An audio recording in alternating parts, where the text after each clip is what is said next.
of sex and intimacy when the person we want most to share this with is dead?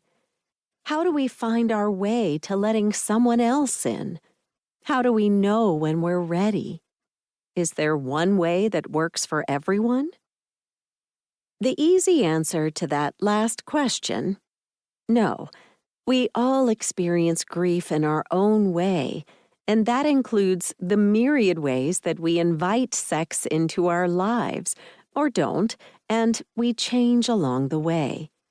We all respond differently, and as you'll hear me say throughout this book, however you respond is normal.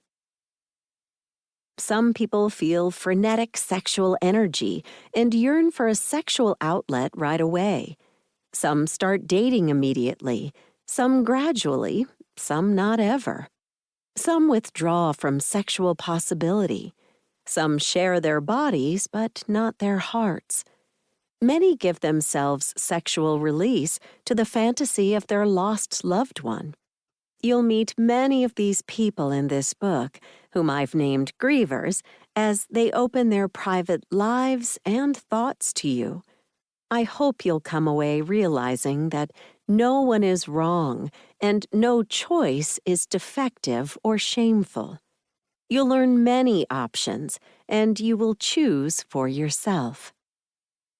You'll hear about some options that are clearly not your style or don't fit your beliefs. Please avoid condemning others who choose those paths. There's a difference between saying, "This would not be right for me," and "You shouldn't do this either." As a writer, I documented most of my own changes as I struggled in grief, sometimes as public writing, often as private journaling. Other grievers shared their stories with me and continue to do so, and I know you'll learn much from them. Grief counselors were essential to my journey. I took notes after my sessions, and I share some of their wise suggestions with you. Excerpts from all these patches of my grief quilt are in this book to inform and help you. I could not have written or even envisioned this book 10 years ago, 5 years ago, or even 2 years ago. It took experiencing my grief journey fully, trying in many diverse ways to integrate my sexuality with my loss, and finally, reaching an equilibrium that became not only acceptable, but joyful. At this point, I feel ready to share my intimate journey with you in hope that it will help you as you experience your own. I'm known as a writer and speaker about older age sexuality. This book is mostly, but not exclusively, from a senior perspective.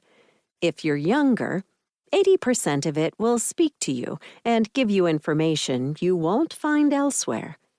If you're not grieving, but are dating someone who has lost a partner, you'll understand that person better. If you're a therapist whose bereaved clients come to you with their sexual longings, guilt, or desires, I hope you'll put this book in their hands after reading it yourself. If you're a griever, parts of this book may make you cry, whether your grief is fresh or well-seasoned. It did that to me writing it. As a sex educator and grief survivor who has acquired some wisdom along the way, I feel it's my mission to write this book. If it helps you, I hope you'll let me know. You can reach me at joan@joanprice.com. Your takeaway. What questions do you hope this book will answer? Chapter 2. Myths about sex and grieving. Day after day, you must endure the misguided comments from well-meaning people who just don't have a clue. There are those who say just the right thing, others who are well-meaning but stumble because they don't know better, and others who say or do things that are deeply hurtful. Patrick O'Malley, Ph.D., in Getting Grief Right.